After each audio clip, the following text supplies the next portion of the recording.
Sure. You guys finished yours. Autism is one word attempting to describe millions of different stories. Yep. Okay. These guys are still working on theirs. It is like a 6-year-old level puzzle. Courtney, can you repeat what they say? Because it's back. Oh, yeah. Yeah. Okay, so we had different, not less. Jesse, I don't remember yours. Sorry. The world needs different kinds of minds to work together. The world needs different kinds of minds to work together. Autism is one word attempting to describe millions of different stories. And then once these guys finish theirs, we'll go figure out what they're saying too. When you guys worked on the puzzles, everybody kind of approached it a different way, right? What are some of the strategies people used? We all have our colors. Ah, you guys split up the work? Who decided that? We just know I did it. No one person said, hey, you take yellow? No, I just kind of grabbed it. You just kind of grab, so maybe you all work similarly.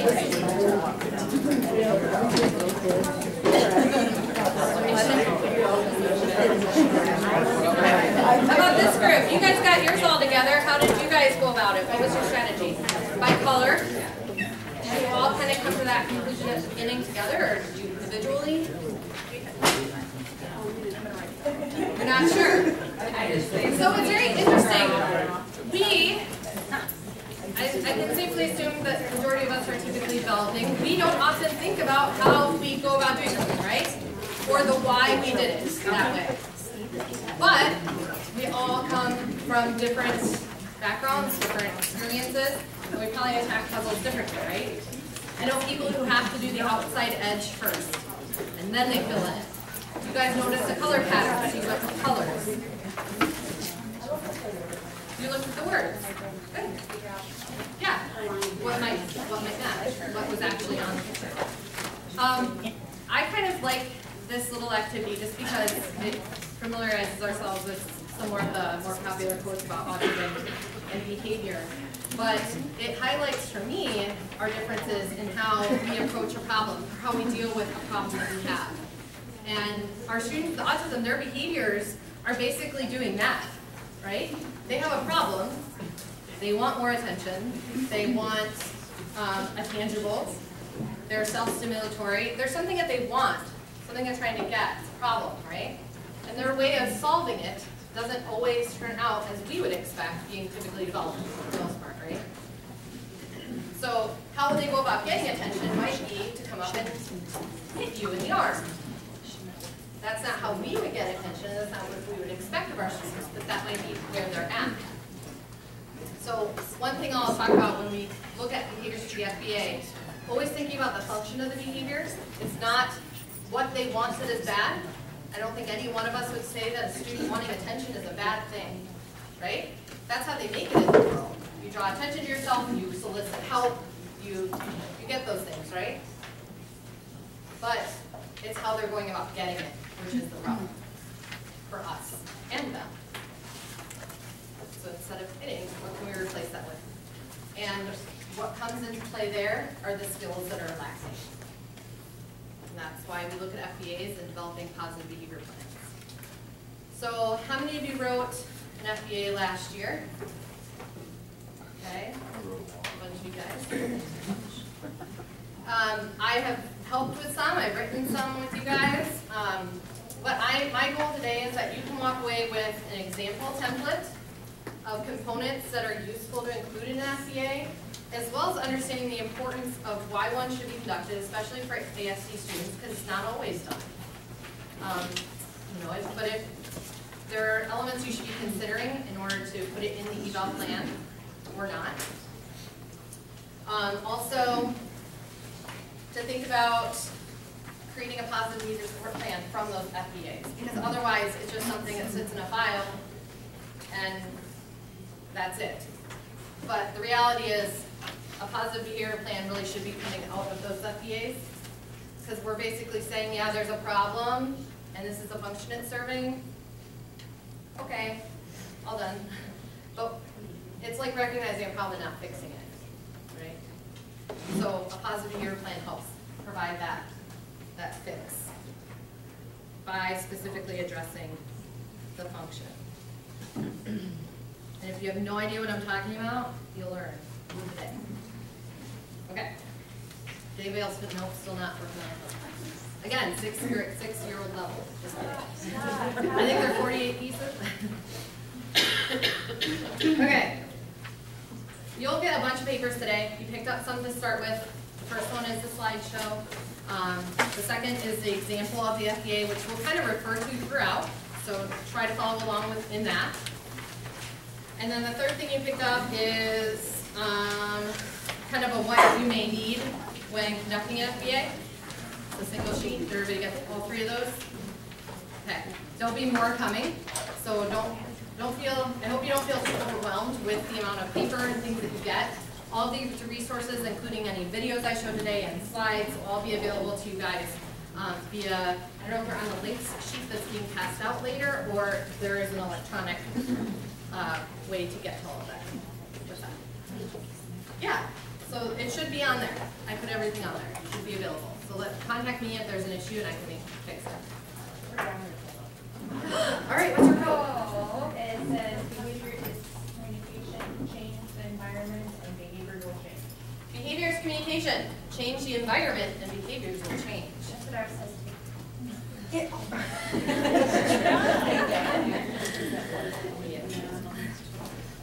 Okay.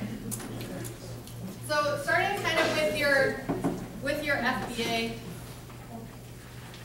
the beginning part of it is kind of a standard component that I put in. I talk about who it's completed by, maybe if it's summarized by somebody, the purpose and methodology that I go by when I conduct it. I list the data sources that were included in the assessment. We'll learn about these as we go. But I mentioned things like indirect data collection. So if I don't directly observe the student doing the behavior, I got information otherwise, right? You guys get information by talking with the teachers, right? Okay. You get information by sending home an interview tool or a survey or something like that to the parent. So those kinds of things are listed here. And then I talk about what direct data collection observations I use. So I just kind of listed some there. You may not use all of them, but just to give you a sense of what you would include in those types of data collection methods. The last thing I do in the beginning section is I have started summarizing any previous FBA results. That might not be the case with your students, but it could be. And the reason I do that is for, well, a lot of reasons, but one of the reasons is it's kind of a stopgap for me too, to say, hey, what was our previous FBA and what did it say? What were the behaviors? Because that's just a good practice to review that before moving forward and evaluating current behaviors. It might give you some clues as to possible functions. Maybe they were doing this in the past to get attention, and you through your data collection are looking at attention as a possible function for the current behavior you're looking at, so maybe it just shifted to a different behavior to get the same thing. So you might want to review a previous FBA there. You guys got a handout of a list of things that you might need. A single sheet. This is just kind of my list I started this last year. I just wanted to pass this on to you guys to encourage you to make your own. You may use this one, you may change it up. But it's kind of like a, before I start writing, I'd like to make sure I have these things. I want to make sure that I've got my observations, I want to make sure I've got the fast results from the different teachers I gave them to, or if I interviewed them, I have them, and things like that. So that's just kind of a tool I use to make sure I've got everything I need. Because sometimes you might say, oh gosh, I didn't get enough data on that piece. This checklist will help remind you to do so. So that's just a little tool I use. I wanted to pass along to you guys. So you guys probably all have your own idea about what an FBA is. Being more AST focused, it could be that an FBA is just something that you might sometimes have to do. Maybe it's something that you do frequently, given your population that you might have. But the whole purpose of an FBA is that it's going to use data. You'll hear that word a lot today. I'm kind of a nerd. Data. So indirect, not directly observing those behaviors, and direct, where I'm going to sit in that classroom and I'm going to see the student exhibit those behaviors. And the point of doing so is to try to understand the function or the purpose, right? Why are they doing what they're doing? And then that can be translated into creating interventions that reflect those functions, which is the positive behavior plan that we'll look at later. I'm going to walk you through a template of that as well. Now, this FBA that you guys have in front of you is kind of the gold standard, right? As we go through it, you'll notice that we're actually looking at 3 behaviors for this student.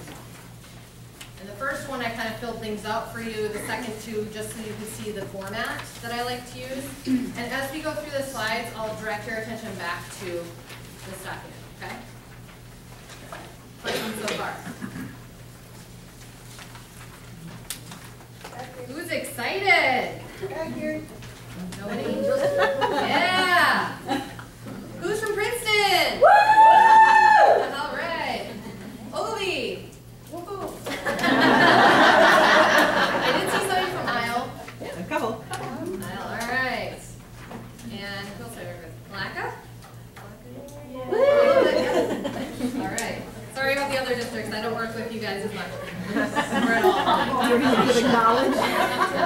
Yes. Just to clarify, I know it used to be different, but now the only time you'd be conducting an FBA is if we're doing a 3-year re-eval, correct? Not necessarily. It could be part of an initial.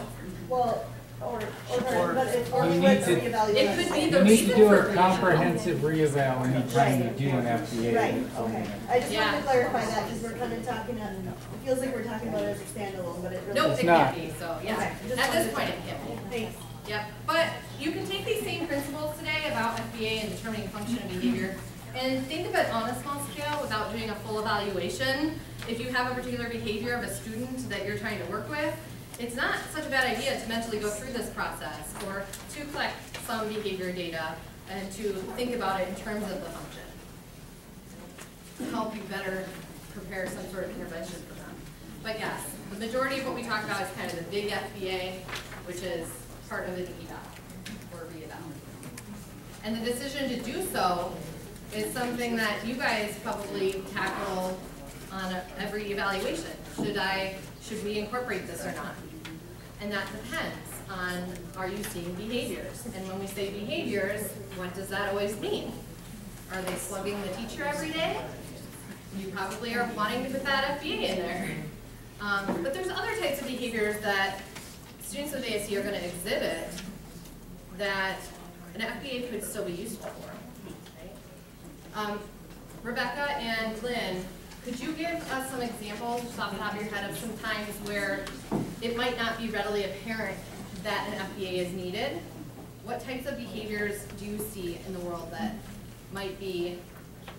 Well, we talked a little bit about that too. You know, there's the, behaviors that, they are social, they have social problems, maybe they're isolated, Yes. they're alone. So not always are they going to be aggressive or Right. self-interest or, any of those. They might have just the opposite of that where they're more introverted. So that's something to look at too, and if it's affecting them, if they're, Yeah. they're I think that's the key thing. Is it affecting their social or educational, interactions that they can have? So, And we talked about the 3 core areas, and that Exactly. 3rd core area with that restrictive behavior, That was- repetitive behaviors. If you're seeing, and if you can mark off 1 or 2 or 3 on there, you probably want to do an FBA yeah, and target those Absolutely. behaviors. Or if the behaviors affecting others in learning. absolutely. yeah. So she said if the behaviors are affecting others' learning. Yep. Like I've seen students who will just shout out. Sometimes it's self-stimulatory, sometimes it's for attention. But knowing that function and addressing that behavior benefits everybody in that classroom. Sometimes it's sexual. Sure. That's my worst one to work with. No, it's true. We've seen that. Right? But it is. They, it can be that too. Yep. It's the hardest for me, right, Howard? See how she puts the puns in there? We'll talk more about the 4 main functions that you guys will kind of fall back on to examine and evaluate for in a little bit. But let's talk first about selecting and defining the behavior that is the focus of the FBA. So how do you guys currently go about addressing a behavior for an FBA? Like, how do you pick it? Do you just go eeny, meeny, miny, moe? Do you just close your eyes and pick one? Okay, teacher and parent input. More specifically, what kinds of things could they say that would lead you to addressing this behavior with the FBA versus that one, or maybe addressing multiple behaviors? Okay. Yep. So primarily it's the safety of themselves and others, right? So those type of behaviors tend to trump things. Sometimes you'll see a student with lots of behaviors, and you want to address maybe the top 3, and unless there's many, many severe ones, with that FBA. And it's okay to address 3 behaviors. Just recognize that defining them separately and taking data on them separately, because they might have different functions. They might have the same function, right? They might hit to get candy, and they might scream to avoid work, right? 2 totally different functions. But if you have to choose between behaviors, let's say there's a lot, you really want to first start with prioritizing them.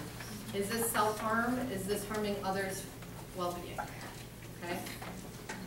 And then you kind of go down to, yeah, it's affecting their education to a great degree. You have to kind of sort of do that process.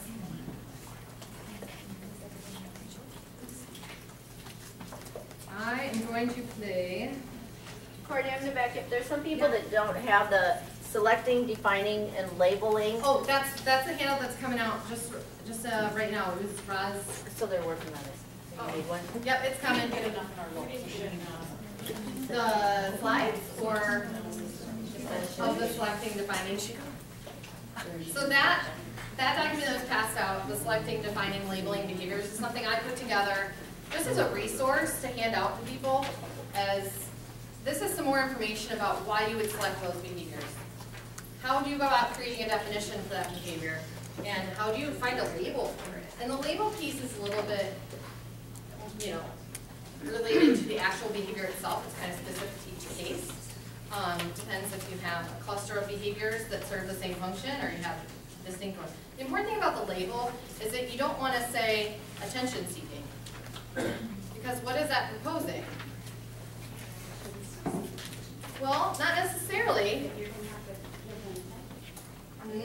It implies, like, let's say, oh, they have attention-seeking behavior that I'm going to conduct an FBA on right now. I wonder what the function is. You're making a presumption, aren't you? I mean, you could say, that's not a good label for the behavior. Because you shouldn't necessarily have to say the function in the label.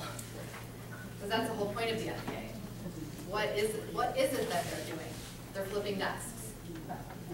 Okay?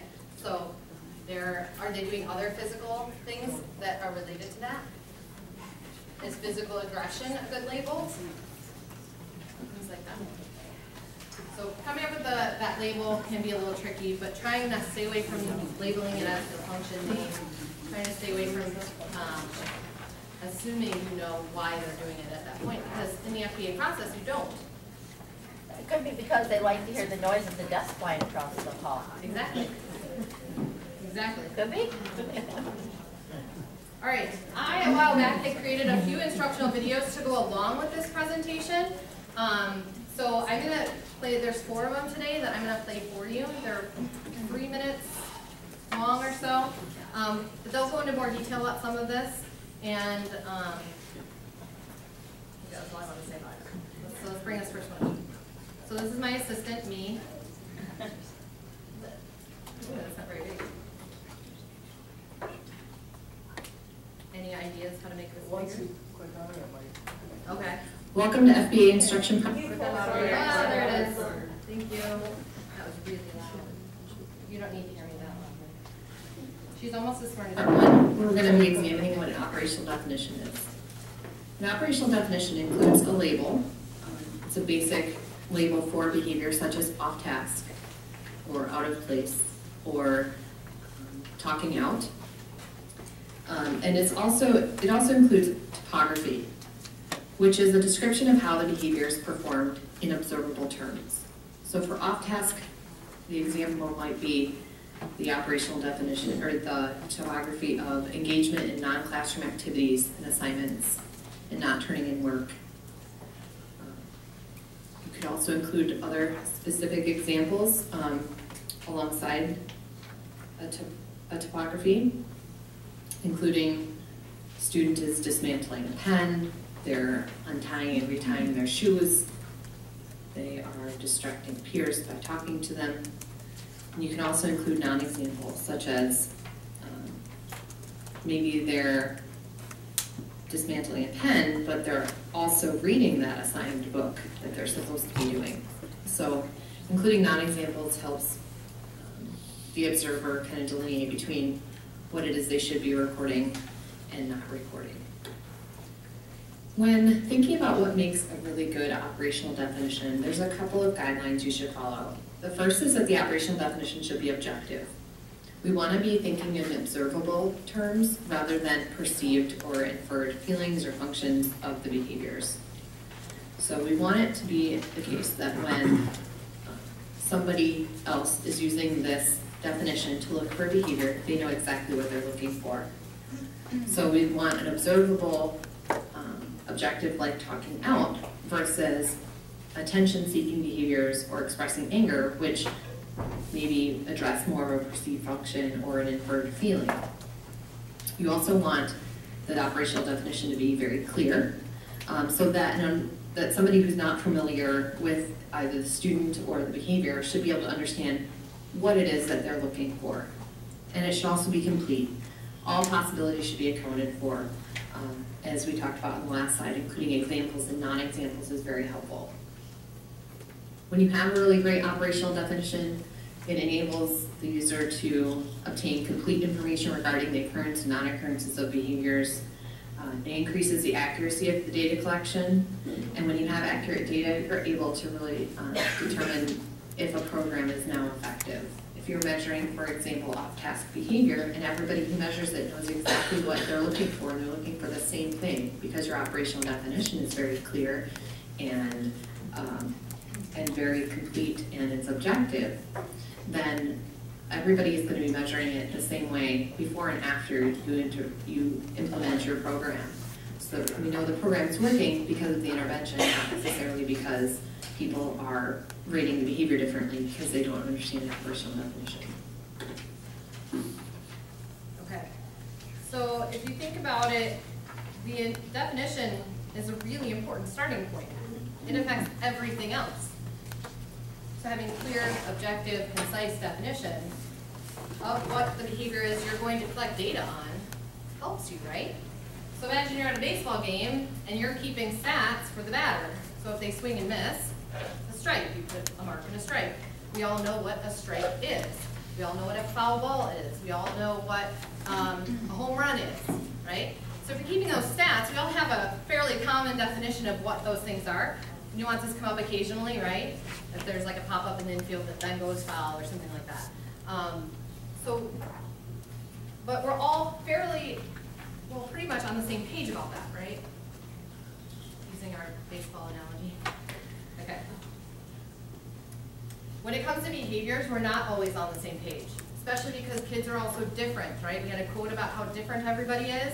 Not just students with autism, but we're all different. So what constitutes a behavior, we all need to be on the same page about. It could be the case that you have several people collecting data on that behavior. Maybe you have the classroom teacher taking that tally. They need to know what they're looking for in order to do so, or your data is going to be inaccurate. And then your function is going to be inaccurate. And then your intervention is going to be inaccurate. And it's basically a waste of time. Sometimes it can even make the behavior worse, right? If you perceive the function as attention, and in reality, it's something else, like getting a tangible, and you're attacking this attention piece, the behavior could skyrocket because they're really not getting that tangible that they wanted. So it all starts with the definition. Choosing that behavior or behaviors that you're going to address, and then defining it really clearly so that everybody knows what they're looking for. Sometimes it's helpful just to kind of run that definition by somebody. Say, would you know what you're looking for if you see this? in a little bit, you'll get an example data sheet for a student I was working on an FBA with, who is DCD, and he would flop. We call it flopping, is kind of that dropping to the floor in a refusal, and then not getting back up. So how do you define that, right? There wasn't a lot of data for this student to do the FBA with, so I had to kind of start and say, here's a data sheet for 2 weeks, keep data on this behavior. But I knew that multiple people would be taking this data. I think he had 2 different paras throughout the day, and then other people involved.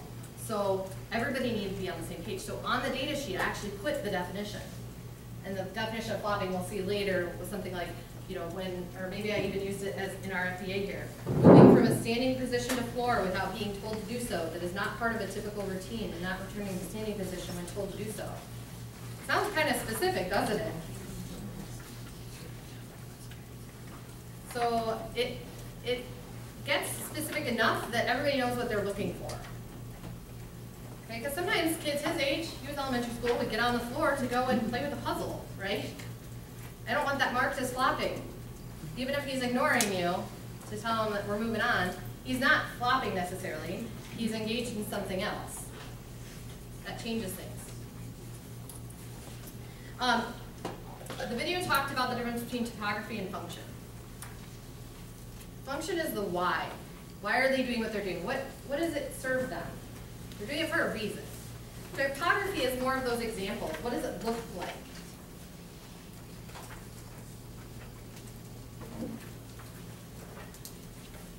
So I might describe hitting differently, even between 2 kids.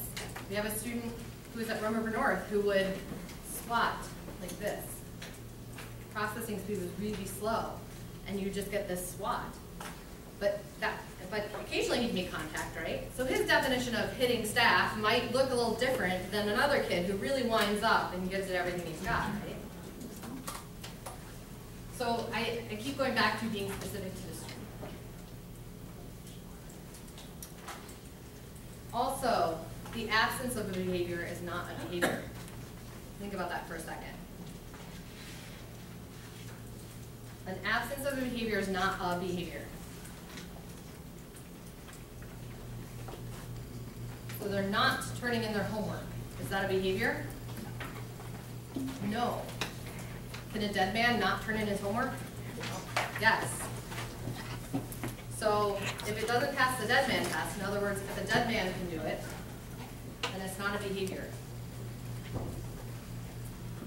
Think about it.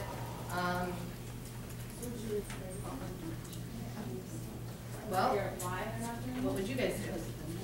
We have a student who's not turning in their homework. Normally we don't find in school because it's outside. Or let's use an example of not homework. Let's use, to make it a little easier, let's use an example of in-class work. Student isn't doing work. Can a dead man not do work?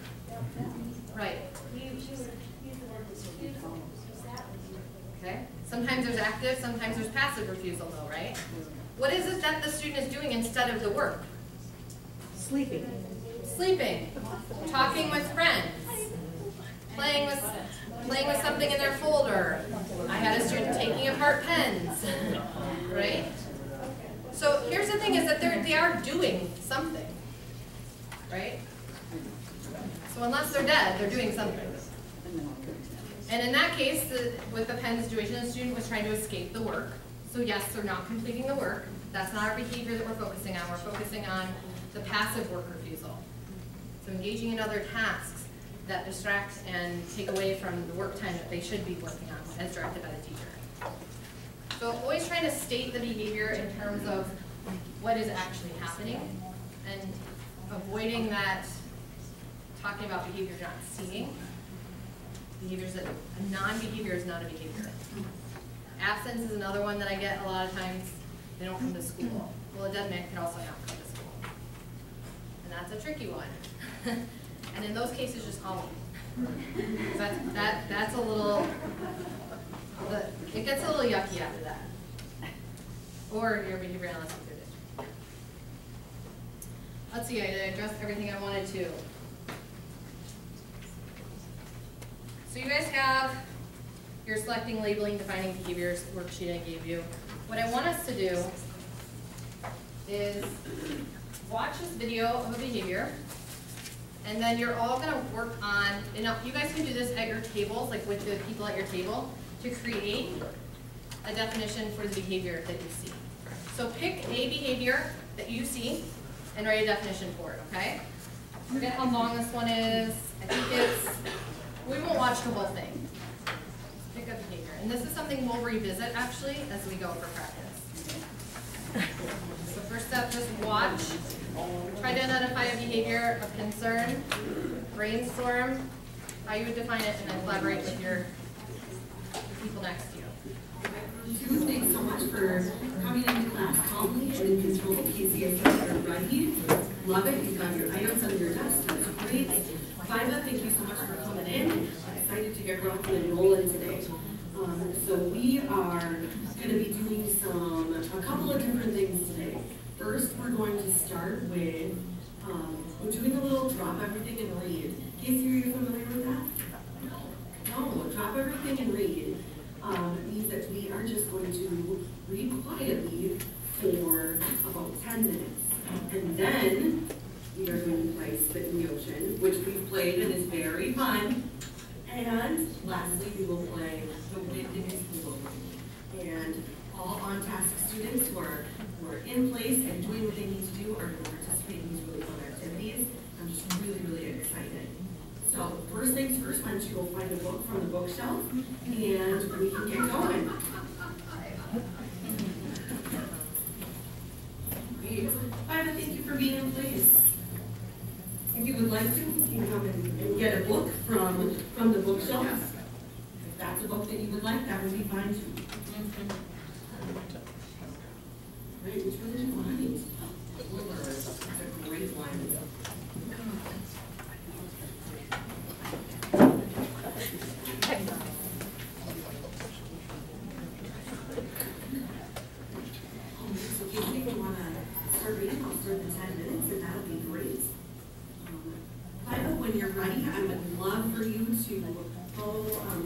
Expectations, put your items under your desk and get a book, that would be great. So I'm looking for you to follow those directions, please. We've got point sheets over here.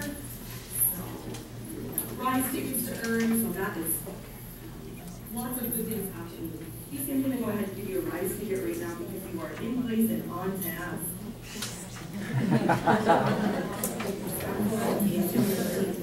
Oh, by the way, that's my scissors. So would you like to use it? I would. Okay, can you just go ahead and ask me to use it first? No. And by my end, ask that you take a time off then.